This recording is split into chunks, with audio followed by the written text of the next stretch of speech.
Last time when I spoke with you, that video got taken down within 2 days. Then you went to prison, and then you came out, and suddenly my video appeared. And then I looked at your YouTube channel, came back. Elon Musk has been supporting you. Obviously, since then, a big major change was Donald Trump came to power. And I've also noticed that YouTube's algorithms have somehow changed a little bit. Has something happened? Is there a directive that's come down from Donald Trump to all these tech giants to get their act in order? Harris, so my interview with you, Jordan Peterson, you couldn't share them, you couldn't add comments. They were stonewalled, yeah? A week, 2 weeks before I'm coming out of jail, my son says, Dad, your YouTube channel's back. I'm like, nah, it can't be. He said, I'm looking at it. Your YouTube channel's back. So then when I come out, I think, well, let me try doing a video. And I tried doing it. It's not monetized. Doesn't matter. Yeah? It's back. And then I looked at all the other interviews that had been cancelled, the Jordan Peterson, as you've just said, your one. They're all there. And then I'm able to, and it was literally time for my release from prison. Now, you're right. What did happen in between that? Yes, Elon Musk bought X, gave us back a platform. Maybe the hierarchies and the seniors of YouTube, who I believe are Jewish, maybe realised after October 7th, we've been censoring the wrong people here. Yes. We've been promoting Mohammed Hijab while silencing Tommy Robinson. This isn't, and now Mohammed Hijab wants to get everyone to kill us, and Tommy Robinson's one of the only fucking voices who's standing up for us. So maybe they had their own little awakening, or maybe Donald Trump got in the office and said, "You lot, stop censoring people, and give a fair platform to all voices." But something's changed, and I'd say it is the ripple that's coming out of the United States. I can't wait to show our respect to Donald Trump, to Elon Musk in London as a British audience, because we owe them everything at the minute, Harris. Everything that's happening, as in a cultural revolution that's underway, from the flags being raised none of this would be able to have happened without Elon Musk purchasing X. None of it. It's all a ripple of that.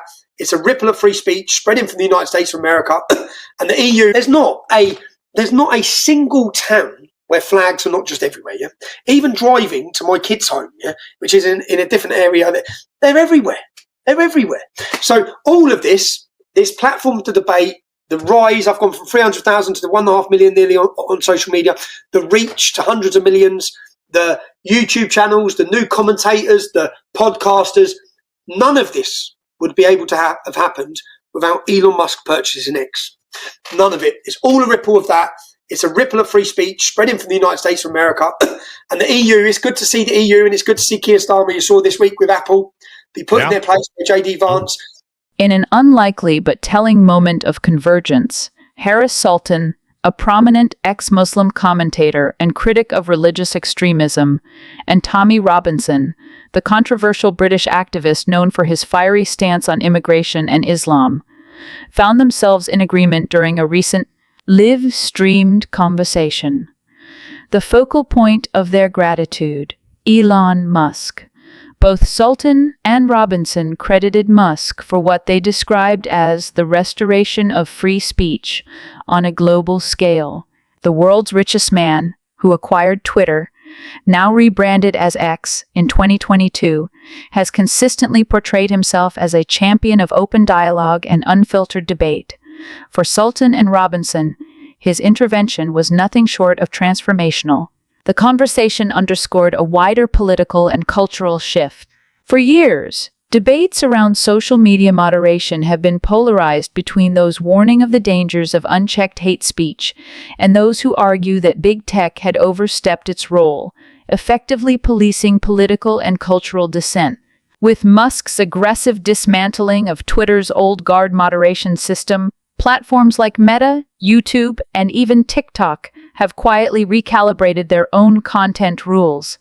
While not as radical as Musk's free speech absolutism, there has been a notable relaxation of enforcement, particularly around political speech.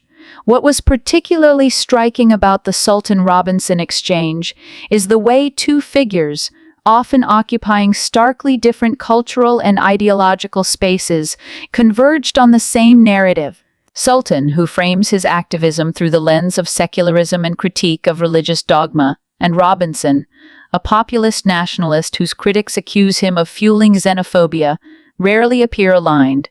Yet Musk's self-styled free speech revolution provided common ground. Of course, Musk's approach remains divisive. Free speech advocates see him as a liberator, while critics warn that his lax policies have enabled harassment, disinformation, and extremist rhetoric to thrive. Governments across Europe and Asia have expressed alarm, with regulatory battles looming. Yet in the Sultan Robinson live stream, there was little room for nuance. Both men spoke with gratitude, portraying Musk as a catalyst for nothing less than a digital renaissance. He forced their hand, Sultan concluded.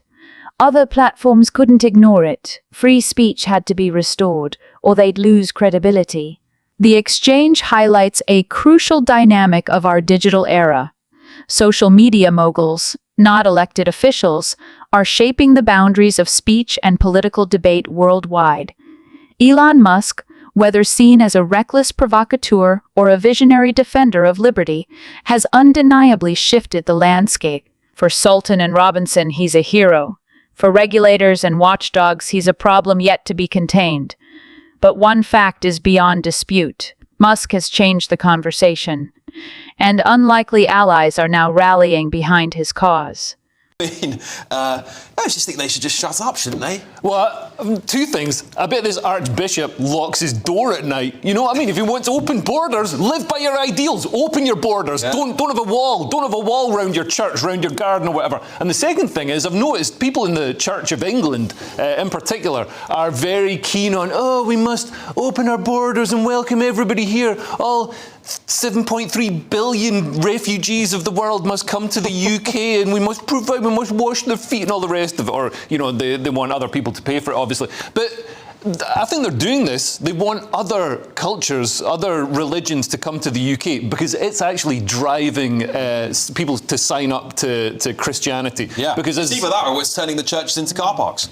It's one of the two things that's happening, isn't it? I've seen loads of churches are closing down. Loads of them are miraculously across Europe. Loads of churches have been under attack the last few years as well. What's causing that? Yeah. Anyway, And in America. Yeah, what do you make of this story, Linda? I think that's quite an interesting point, though, about driving people to join up to Christianity. Because quite frankly, I hear all the time that we're a Christian nation, all the time that we should be proud of our Christian faith. J.D. Vance is going on about Europe being the birthplace of Christianity, which kind of is geographically incorrect. Yeah, but we kind of made it, we refined it and made it, We totally made it really refined it. good. But have we? We wore trousers. How often do you go to church? Yeah. That's not the point. It is That's precisely everyone the worships point. in their own way, Linda. That's precisely the point, and that's my point. We go on and on about being a Christian nation, but how many of us actually practice do you it? know what it is? I don't think it's so much that we are religiously Christian, but it's the values. It's the Christian values. No. Well, then have human values. Don't have Christian values. It's a specific religion. If you want to have a specific religion, practice those values. If you want to say I'm a humanist, you want to say I have humanity at my heart. Humanism isn't Christianity. Christianity is, very Well, no, it's not. specific Christianity is a religion that you practice. My concern is that these guys are in the House of Lords as legislators. There are two legislatures in the whole world that have clerics in it. One is the British House of Lords and the other is Iran. Yeah. Oh. Yeah. I think that's rather worrying. Get the clerics out of. Yeah, well, I think Nigel Farage will be having a look at. Considering the man looks like he's likely to be the Prime Minister in 4 years. Well, at least if the general election was called today, he'll be looking at the Lords and going, "You lot are out. See you later. Be careful what you wish for, guys. Be careful how political you get." This is the thing.